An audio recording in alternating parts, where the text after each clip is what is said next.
Hello, friends of the libertarian revolution in America. Now, today's topic is, well, thank you. I just wanted to get the right title. I know what the topic is. It's like, all right, the anti-federalist tradition until the Civil War. So, we call it the Civil War, but, well, we should call it something. We know better than that. Actually, I used to call it the War for Southern Independence, but then I guess it was wrong, too, because the Southerners didn't want the war, so it's really the war of Yankee aggression. So, that was the cause of the war, and that was caused the war. Now, what I'm talking about, the anti-federalist tradition, especially states' rights, and the way that Jefferson and Calhoun and so on brought about this tradition is something I've been studying since childhood. Well, I'm exaggerating a little bit, but for the past 10 years at least.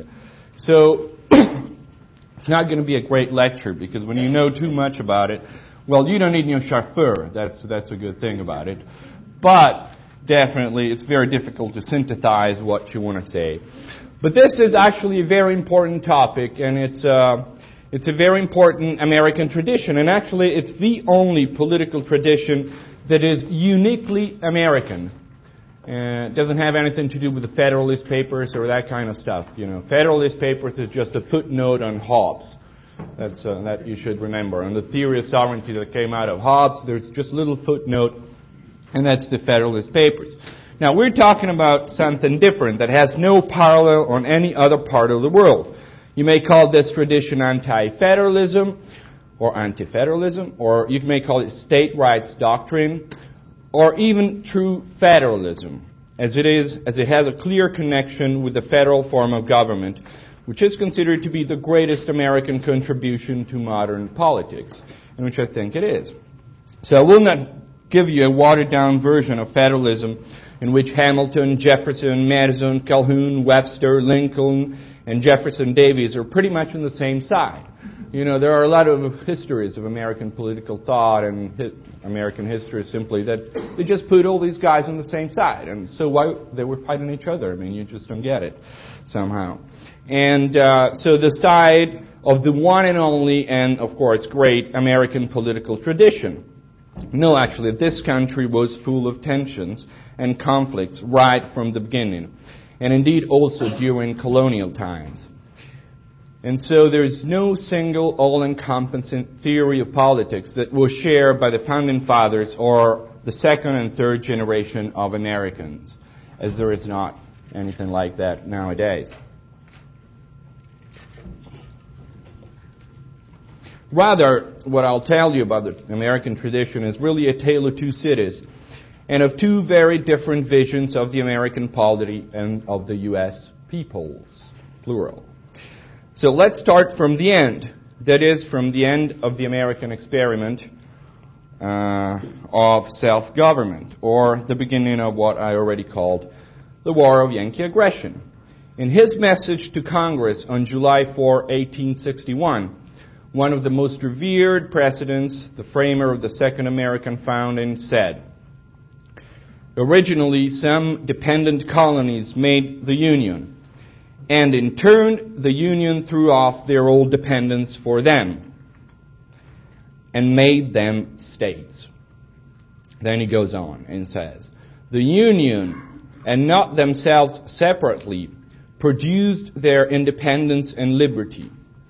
The Union is older than any of the states, and in fact, it created them as states."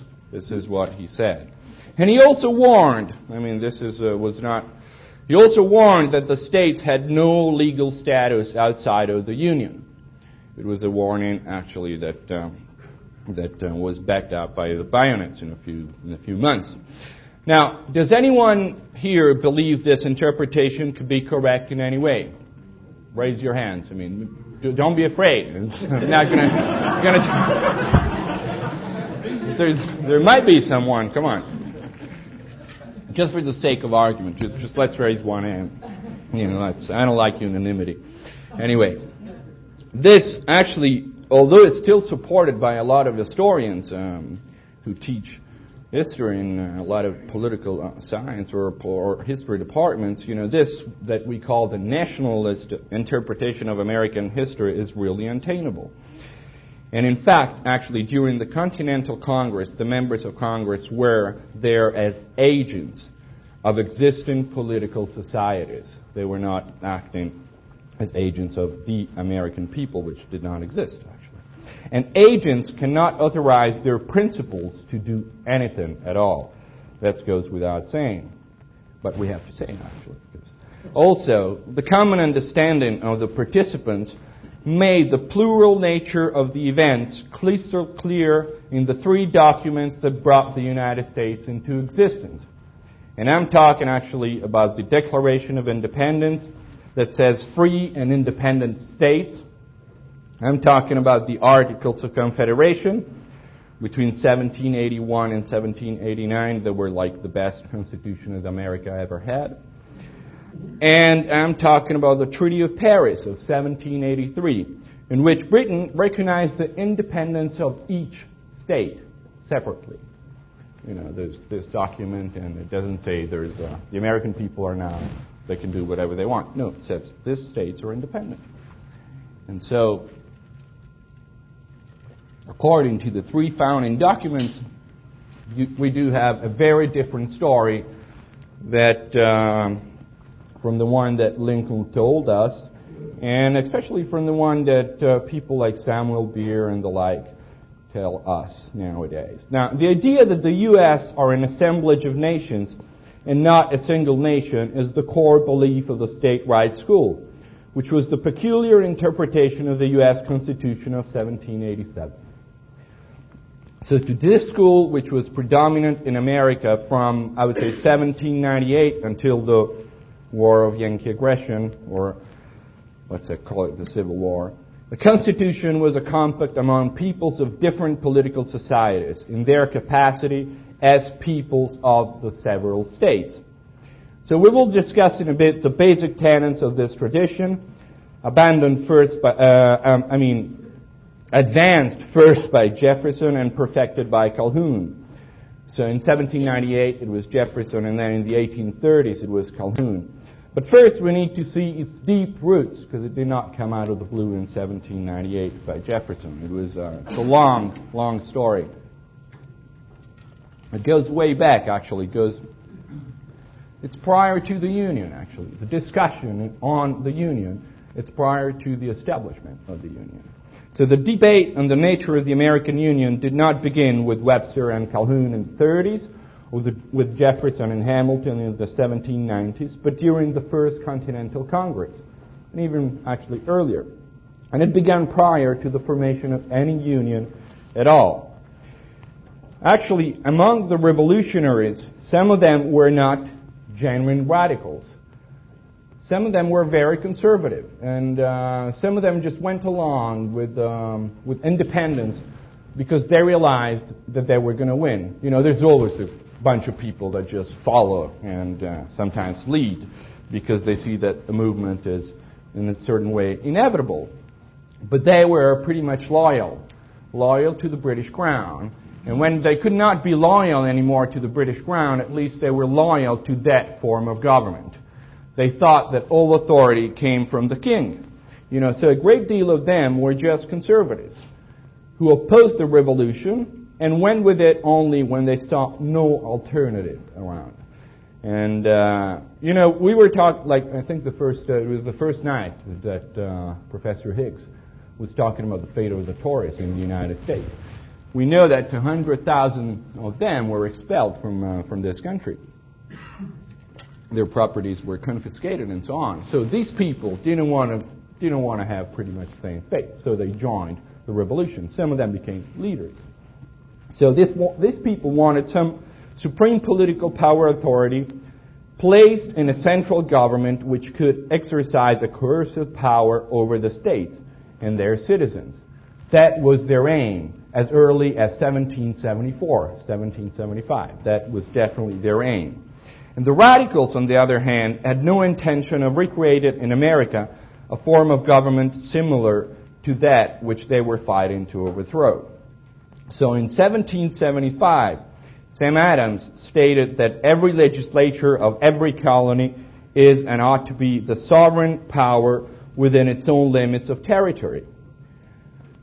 But a lot of people in America at the time still thought that the authority derived from the king.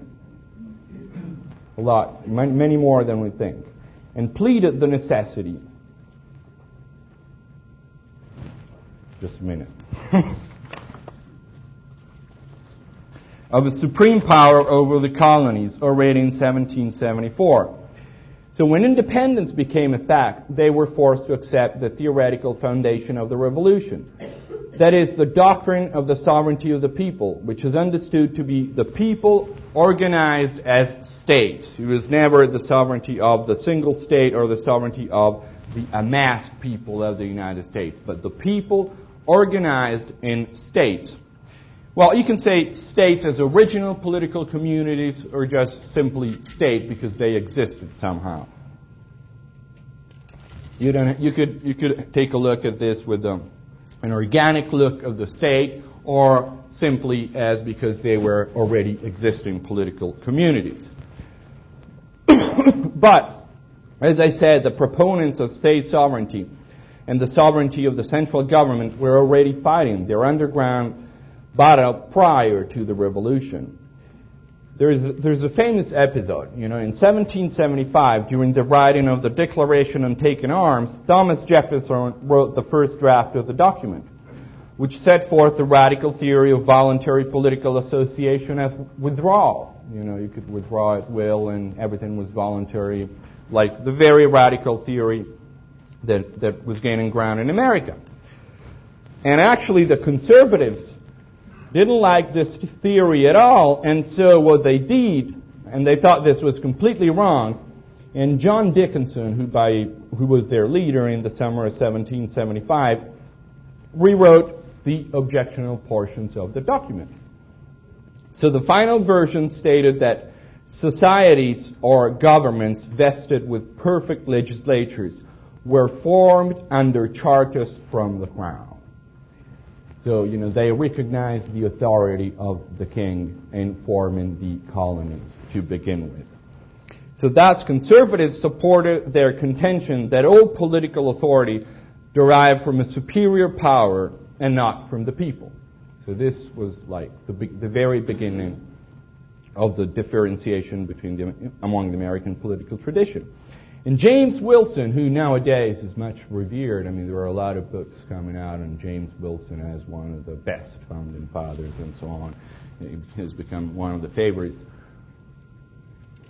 Well, we see the field of American history, there are so many people writing on the same things that they got to come out with something, something new every time. So this James Wilson, he's a nobody. You read whatever he wrote, didn't write anything that is worthwhile. But they cannot go on writing books on Jefferson, Hamilton, and Calhoun because, it's only three people. So they come out with this James Wilson as a very important figure. But actually, he was the conservative leader during the drafting of the Articles of Confederation. So he tried to give Congress, as Congress was the real heir to the crown, powers which would make it superior to the states. That's what he tried to do while they were drafting the Articles of Confederation. And of course, you all know that they started to talk about the Articles of Confederation right after the 4th of July of 1776. As soon as they declared independence, there was this talk, and they started to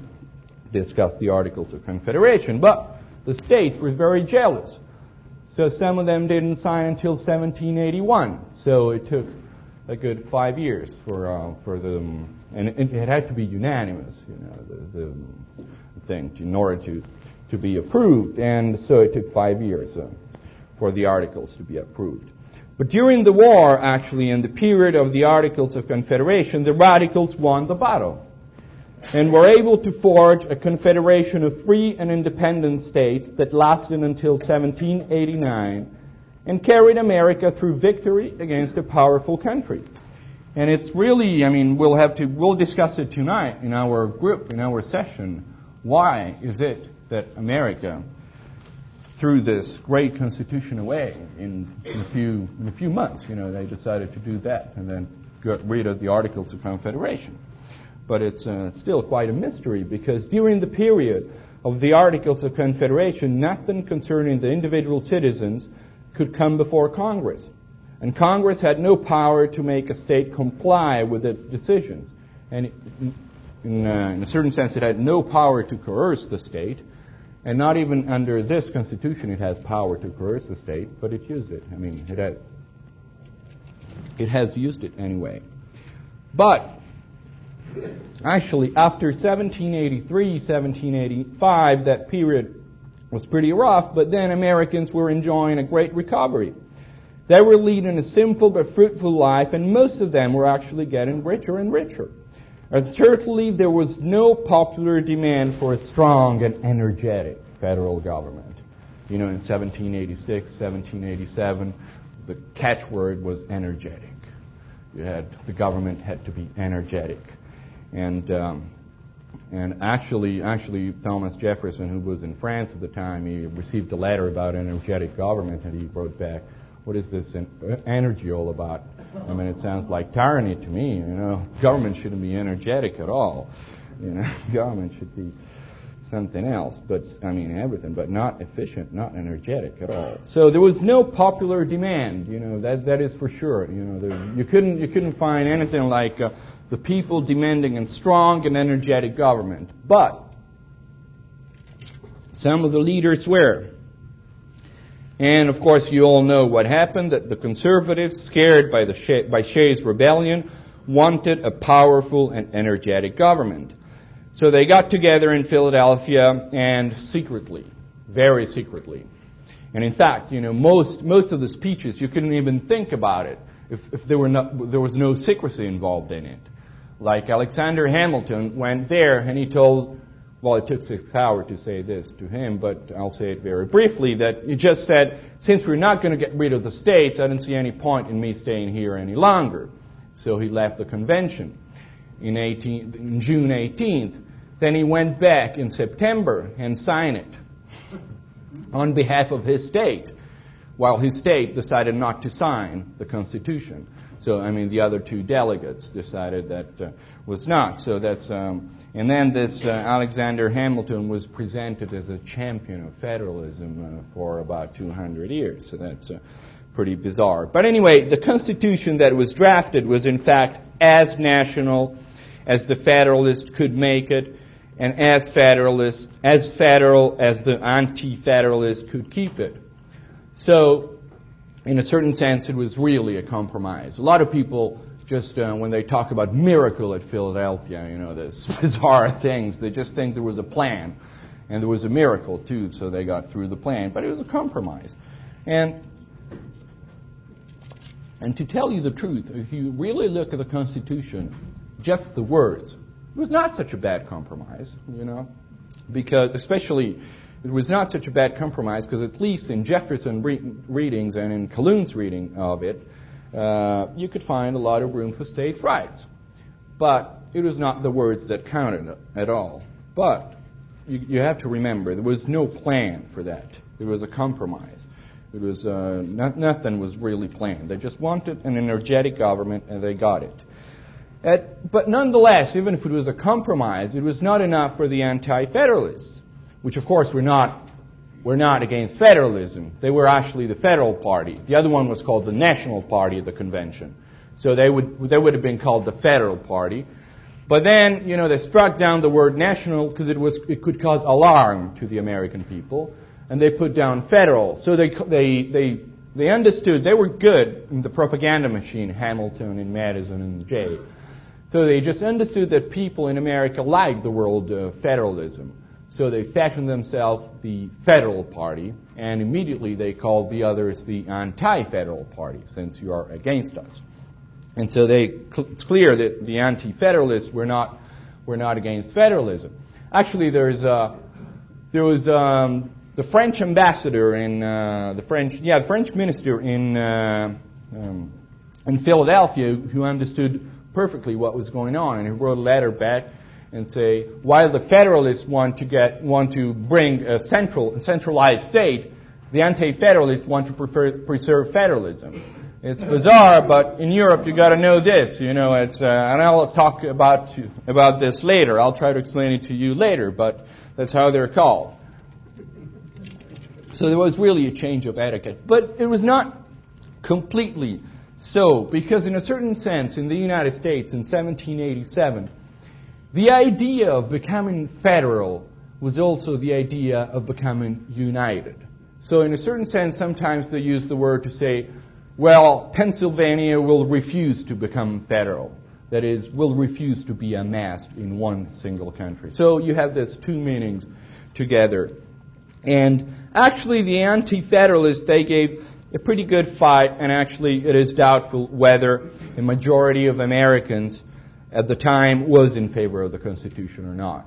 This is debated also by historians nowadays. I think it was a majority of Americans actually were not in favor of it. But that's debatable, definitely. Now, who were the Anti-Federalists and what did they want? I'll be very brief on that. Well, generally I'm very suspicious of class analysis. But one thing is for sure, they were not the big holders of the public debt. This is for sure. Most of them were not. And they were mostly independent landowners. I'll stop at that, because the rest of the class analysis I'm not interested in.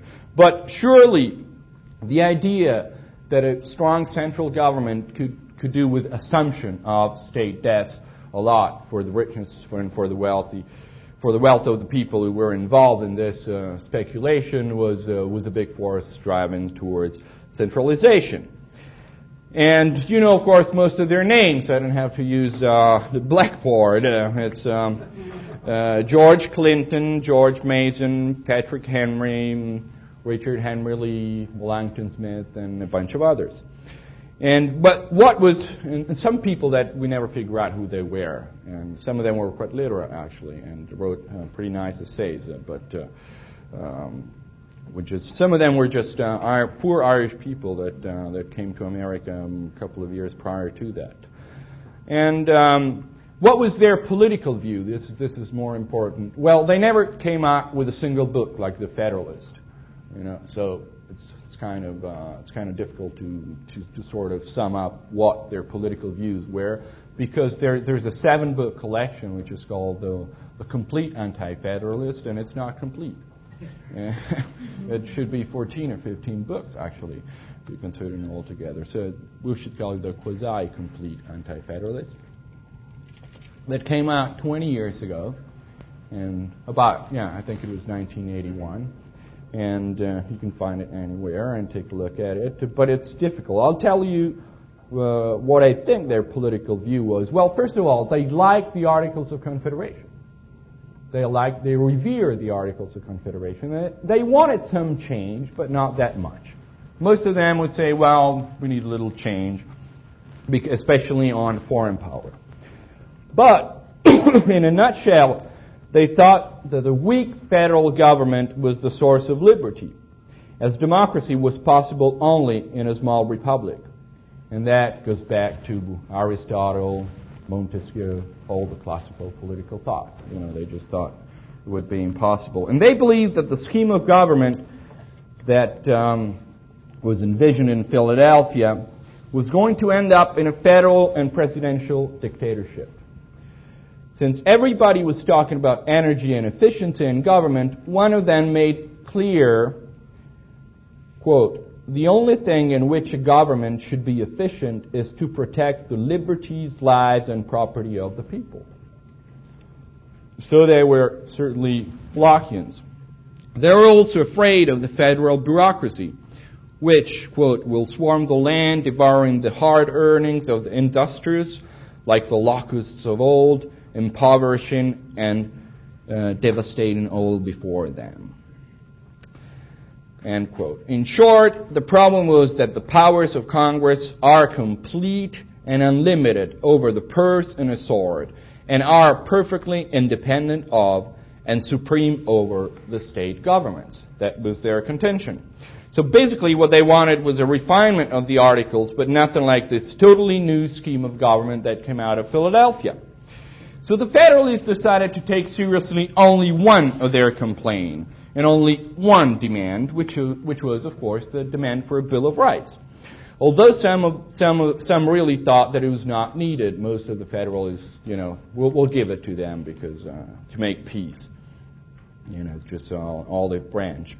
But to this day, actually, some historians believe that it is unnecessary and potentially dangerous, the Bill of Rights. I'm talking about the great historian Forrest MacDonald, for instance, whom I respect a lot, but who says that? Well, actually, I believe that if the United States is not a complete social democracy, we should thank the Bill of Rights, the first 10 amendments. I'm not talking about, all the amendments, of course.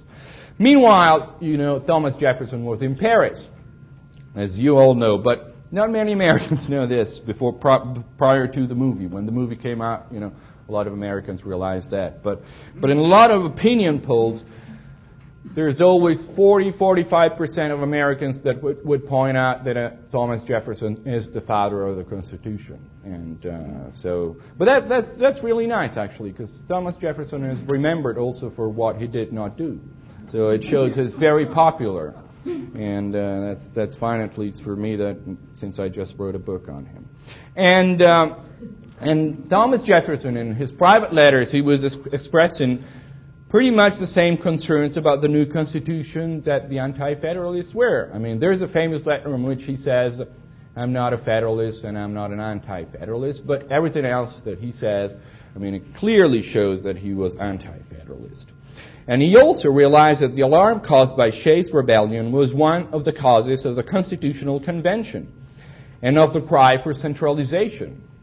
So he wrote these very words, not very moderate actually, quote, "What country can preserve its liberties if their rulers are not warned from time to time that their people preserve the spirit of resistance?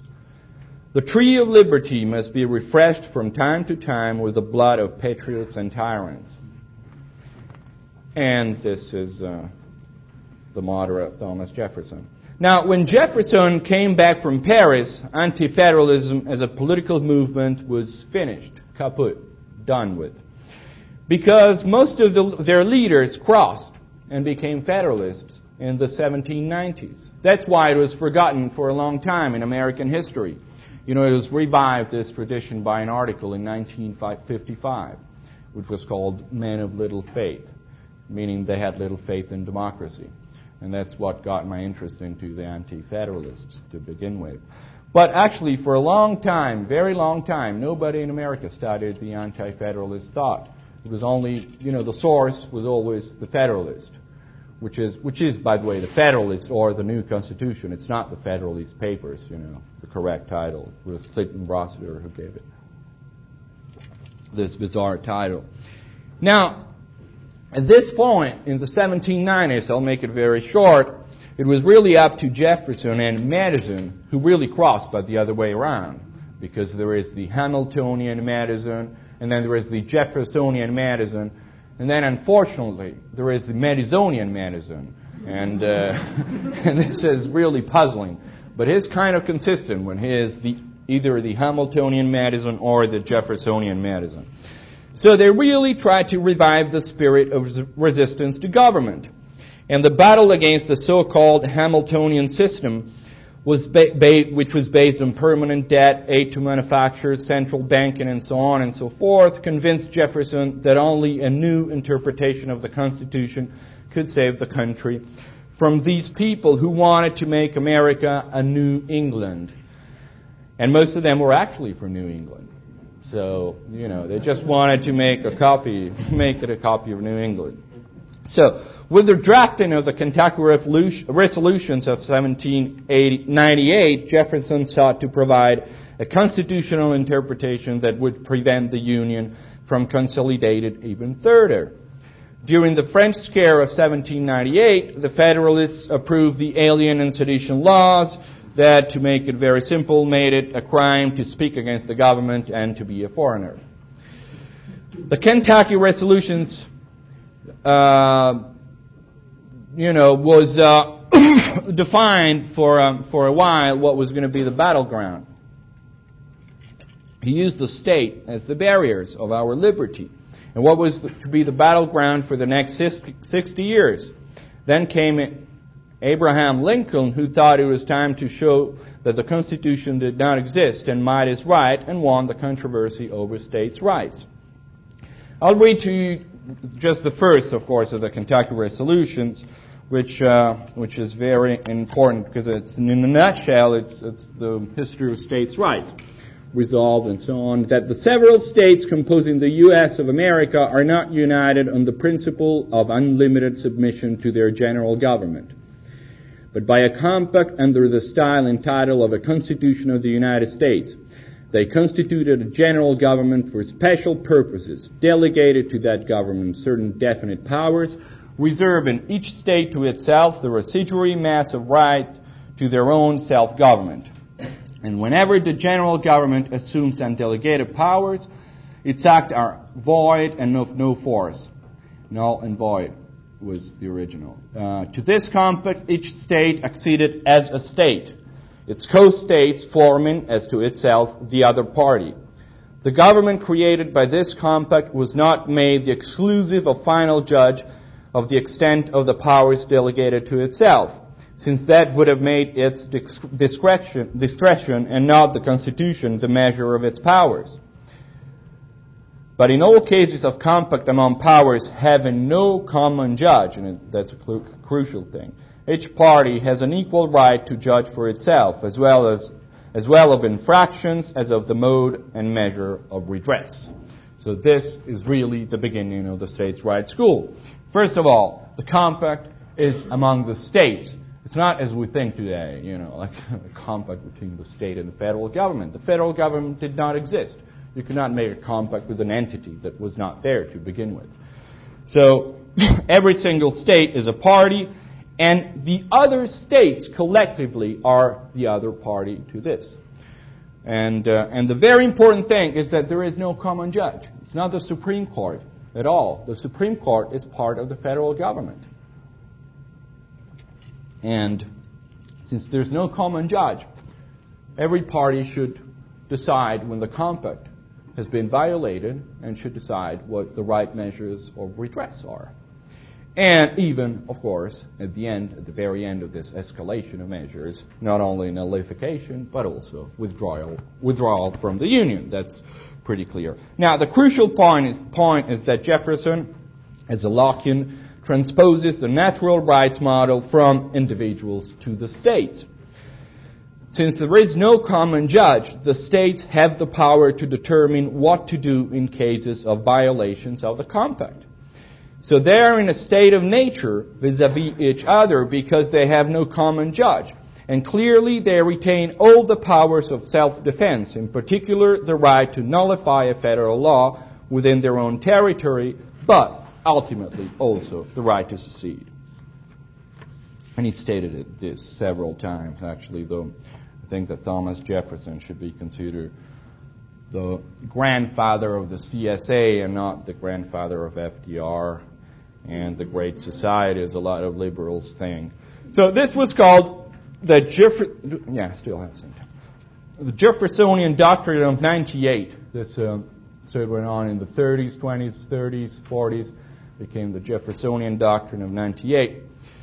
And it was brought to a new life by America's greatest political thinker of the 1800s, that is the Senator John C. Calhoun, and Clyde Wilson told me it is pronounced Calhoun, no H, but that's. Do you agree, John Livingston? Is it true? I don't know. You don't know. Anyway, we should trust Clyde Wilson, on that. I can't pronounce it any other way. Yeah, but actually it's Calhoun, no H. Anyway, that's what Clyde Wilson, certainly an expert. So in the 30s and the 40s, what he did, beginning in 1828, he just exposed what was to become actually the standard view of federal-state relations in the South, and also in the few enlightened spots of Yankeedom, actually. There were some parts of the North where people were reasoning about the Constitution and agreed with Calhoun, actually, and especially during the 40s, but also during the the War for Southern Independence, you could see pamphlets written in the North that argue the case for Southern secession. So Calhoun's defense of state rights rests on the doctrine of sovereignty. It's very different from Jefferson's. So the Madisonian theory of divided sovereignty was the source of every error, according to the Carolinian. So sovereignty, the supreme authority of making the laws, either belongs to the Union or to the states. And according to the Constitution, it is the states, or rather the people of the several states, that have the supreme authority to change the Constitution, according to Article 5, and thus are the sovereign of the Constitution. So the federal government is actually exercising only some powers that we would call some powers of sovereignty, that were delegated by the several states. But it was not sovereignty which was delegated or which was divided, because you cannot divide sovereignty. It was the power to exercise some powers of sovereignty. But these very states could retract the same powers at any time, because it was them. It's pretty much like the opposite of what could happen in France or Italy, as they do in a regional system. The central government delegates some power to the regions, and they can retract it any time, because the power to begin with was within the central government. And this is just like the exact opposite view, and that is supposed to be true federalism. And that is what I call true federalism. And according to Calhoun again, the U.S. are not a nation, but an assemblage of nations, or of member peoples of their respective political community. So he didn't deny that there were some changes between the Articles of Confederation and the Constitution, the Philadelphia Constitution. But what he actually thought was that the changes that had taken place with the new Constitution did not change the fact that when the states and the federal government exercise their governmental powers, they're acting like agents of the people of each individual state. So federal and state governments are simple agents that could be ordered, changed, and abolished at will. Now, clearly the difference between Jefferson and Calhoun is that the senator thought of the states as organic and original political communities that had rights because they existed in nature. So in a certain sense, there is an organic view of the state as little, small political community, and there's also in Calhoun's view, there's also an organic view of the plantation and of slavery and so on, but we will not go into that. While actually the Virginian believed that the states were only the true barriers of our liberty. So the states should be used antagonistically against the federal power in order to, let's say, chain the federal power and make it less a despot as possible. So there's pretty much, so you have these two visions, two views. So I would say, I would make a pretty easy parallel that it's pretty much, as I said, like libertarianism. It might be defended on the solid rock of natural rights or on the sandy ground of convention and utilitarianism. But the important thing is you defend it. And I personally, to tell you the truth, prefer Jefferson's version of states' rights, as he never uses the concept of sovereignty. In the Kentucky Resolution of 1798, never comes up, the word sovereignty. He talks about powers where they should be, delegated powers, common judge, everything. But he doesn't resort to the theory of sovereignty. And actually, that seems to me quite clever, because the theory and the concept of sovereignty is really a quite heavy European notion, and it's intimately related to the king's body and person, and it may lead to certain consequences, even if you talk about popular sovereignty, because popular sovereignty, it's an oxymoron. It's like sovereignty was really connected to the person of the king. You could not tear him apart, and you could not actually divide sovereignty because the body of the king was one. Now, in 1860, the election of the great president from Illinois made it clear to Southerners that they had become a perpetual minority within the Union. And that, as you all know, was pretty much the cause of the war. You know, they realized that there was nothing you could do. State after state after that, they resorted to the ultimate expression of the state rights dogma, which is definitely secession. We all know, of course, what happened. Consolidation took a great leap forward. And the Free Republic of Jefferson was transformed by Lincoln into a radical centralized state rooted in the principle of equality. However, one must never forget that while the compact theory of the Union was common sense for a large portion of the American people, the federal government was really kept in check.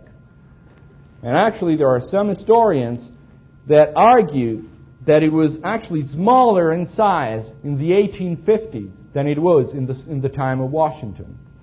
So when you had this theory, which was diffused among American people, of a voluntary union, of states' rights, and so on, the federal government was actually kept in check. You know, a lot of people just toss in the question and think, what were they thinking about? They had almost no government. Well, they had almost no government because they were very jealous of their rights and of state rights. And that's why the government was kept pretty small during the 1800s until Lincoln came. Pretty small. I mean, I couldn't make the case that it was really smaller than in Washington times, but certainly it did not increase at the same pace in America than the size of government, let's say, of France or Prussia or a lot of other states, not to speak of England. So, you know, also another thing you can say about states' right is to say about true federalism, that it has always been considered the institutional arrangement most hostile to government intervention in the free market. In fact, actually, the social planners of the 1930s declared the federal system obsolete. There's a very famous article by Lasky in 1939 in the New Republic. It's 2 or 3 pages, but I think it's called the Obsolescence of Federalism, or Federalism is Obsolete, or something like that. But it was obsolete because in light of Keynesianism, you had to have public expenditures in one given center. You had to control everything, you know. What were you going to do to all these states in order to increase the wealth of the nation and consumption and C minus and multiply the wealth and so on, and all this mathematical traps, you know. The first thing you had to have was a centralized government that could decide everything about spending. So really, for the social planners of the 1930s, the states were just something they had to get rid with, and they declared the federal system obsolete. And then, you know, of course, you know, in the 60s, LBJ really tried to get rid of it altogether and create a great society centered only on the federal government. And even nowadays, actually, the few friends of the free market and individual liberty, somewhat by instinct, realize that the despot in the United States is always the federal government, and not the individual states. Not at this point. I mean, we're going to fight our fights against the individual states in the future. I mean, if we could get rid of the federal government, but this is not the case right now. So also think about the very famous theory, I guess advanced by Ted Lowy some years ago, and the question was, why is there no socialism in the United States? Which is a very stupid question to begin with, you know. It's like, well, you got to explain why there was so much socialism in France and Italy and so on. I mean, that's the question, and I don't see why, you know, comparing histories you can come up with this kind of question. But anyway, his answer was that unfortunately there was this federal system that prevented socialism to become a great force in the history of the United States. Well, only for this reason, I think we should do anything we could to restore authentic federalism, that is, states' rights interpretation of the Constitution. Thank you very much.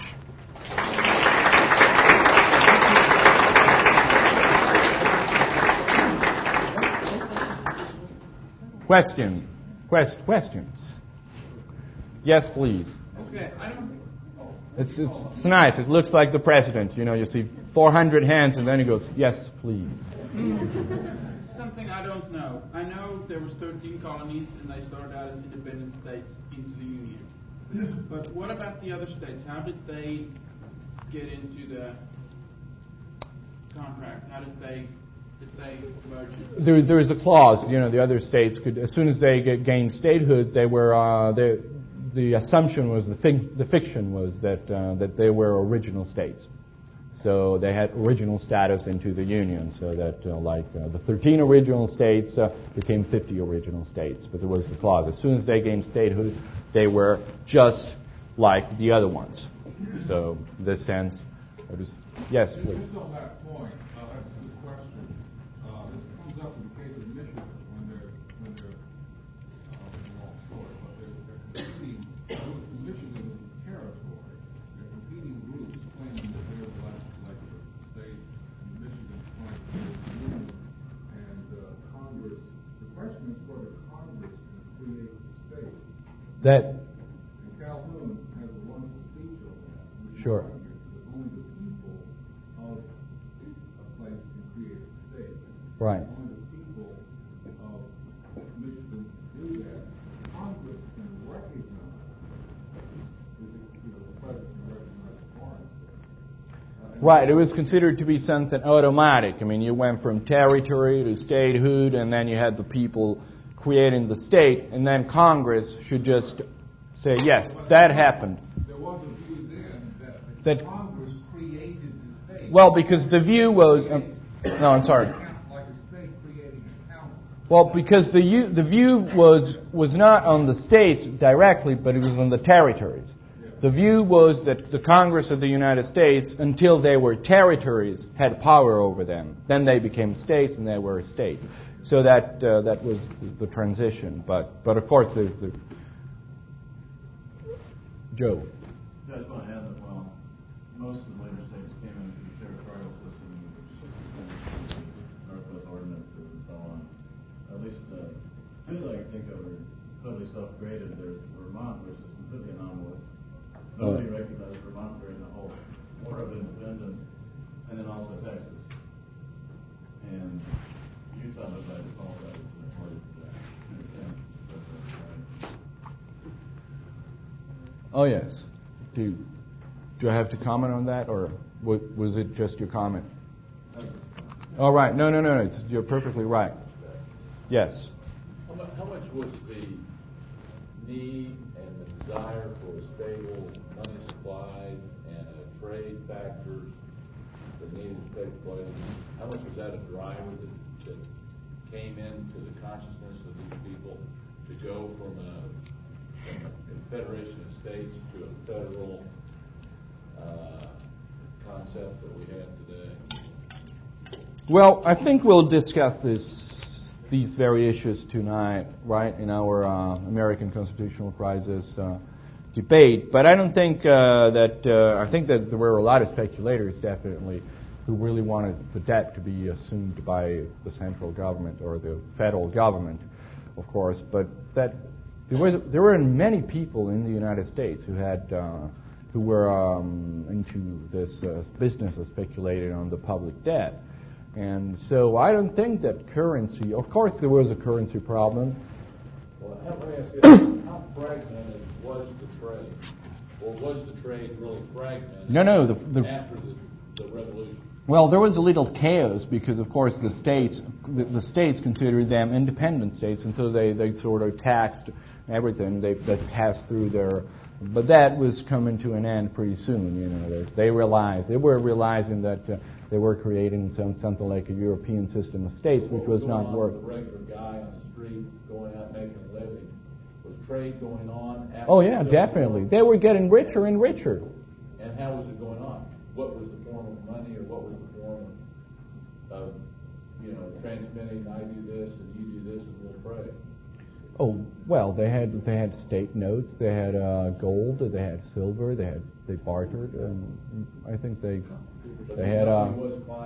had furs also. That There was a lot of barter, but was much is said in the Constitution anywhere about how a state secedes or breaks the contract, but there is in Hobbes' footnote. Yeah. Number 43 of Hobbes' footnote says that natural law is a decider. Yes. Here.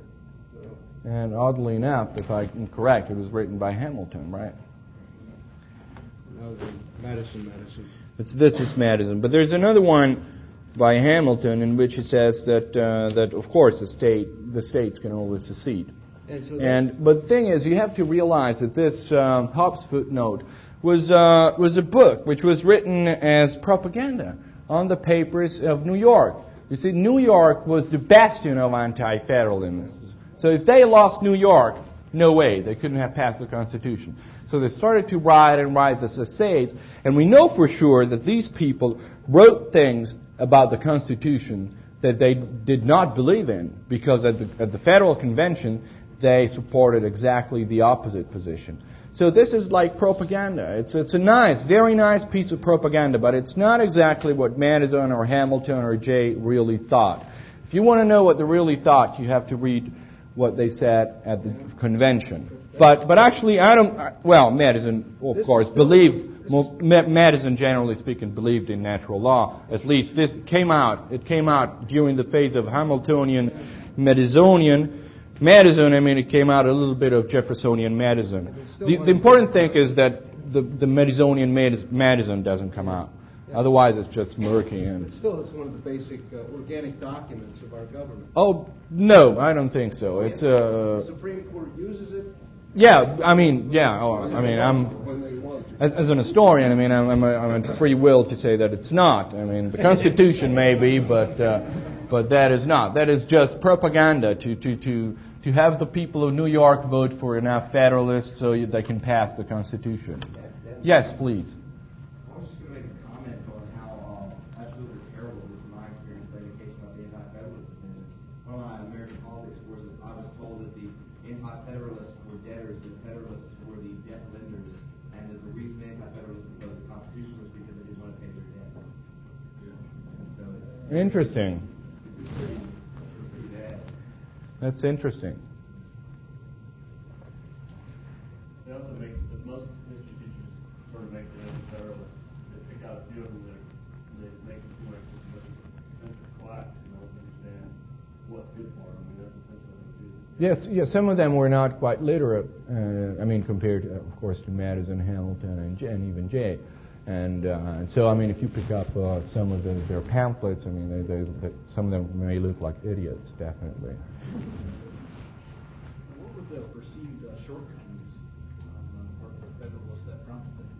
Or the shortcomings of the Articles of Confederation that prompted them to Well, there were various things. One which was very much overlooked was the fact that the United States had a little navy at the time, and in North Africa, usually what they did for a living, they do it right now as well, I think. But they kidnapped people, Navy people, and so they asked for ransoms. And the United States couldn't act under the Articles of Confederation because they were citizens of Rhode Island, Vermont, and so on. They had to ask everybody, do you want to pay the ransom for your guy? And they would go on for quite a while. So that thing of international prestige, well, of course, the British would just pay immediately and get them free, or like the French and so on. So that national prestige of America abroad was definitely one issue. And the other one was, of course, that there was chaos, they thought, in the States. But the most important thing is the Shays Rebellion. And in 1786, this poor man who was a part of the revolution, and he thought that he had some rights, believed that actually the Massachusetts tax laws were inadequate, were actually oppressive, and so on. So he started a little rebellion. It was nothing really big, but they moved the army and so on, chasing him all over for 3 or 4 months. And so they were really afraid that this kind of people going around talking about sovereignty of the people, freedom, and so on, we're not going to be able to collect our taxes. And so they just decided to go for a stronger central government. But there are various reasons, of course. Yes. Well, I'd like to respond to what you said, that they were illiterate and often idiots. This is simply not true. No. I said, since some of them were kind of illiterate, they may be used in a certain sense, and they may be shown as idiots, but they were not idiots at all. Using the proper English of their time, it was not in line with the New England dictionaries that were written 30 years later. Definitely. It's much more accurate to the English. In fact, Patrick Henry read Titus Livy through once every year, and they were very literate and often in many languages. Oh, yeah, I was not talking about Patrick Henry. I was talking about pretty unknown people that you can find on the quasi-complete anti-federalist papers, of course. I mean, if you compare it to the Federalist papers, there's quite a difference. I mean, you got This is a very typical stereotype of Southerners and rural. Some of them were not Southerners. Some of them were Irishmen, poor Irishmen just coming to America. I'll give you two papers, and you'll compare it, and you'll see it for yourself. I'm not. But they were advancing the right reasons for opposing the Constitution. I'm just. Yes. I was wondering if you'd comment on Calhoun. Actually, I think it might have been you who presented the paper at the Scholars Conference about him having a view of the Union as perpetual. But I can't remember. Maybe it was another student. But it was me. But I didn't. Interesting.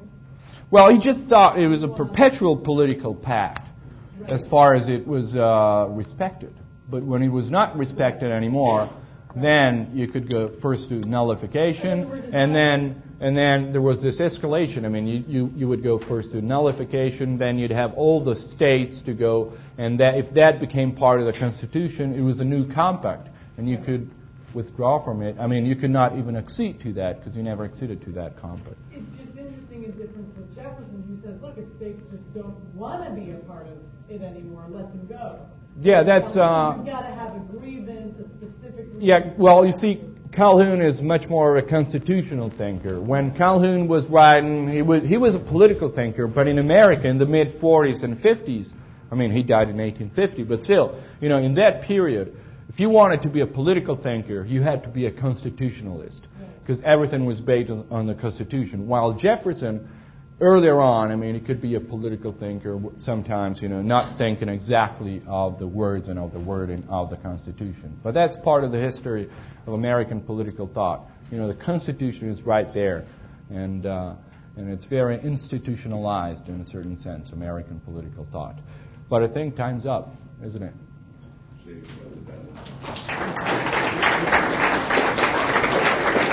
Thank you very much.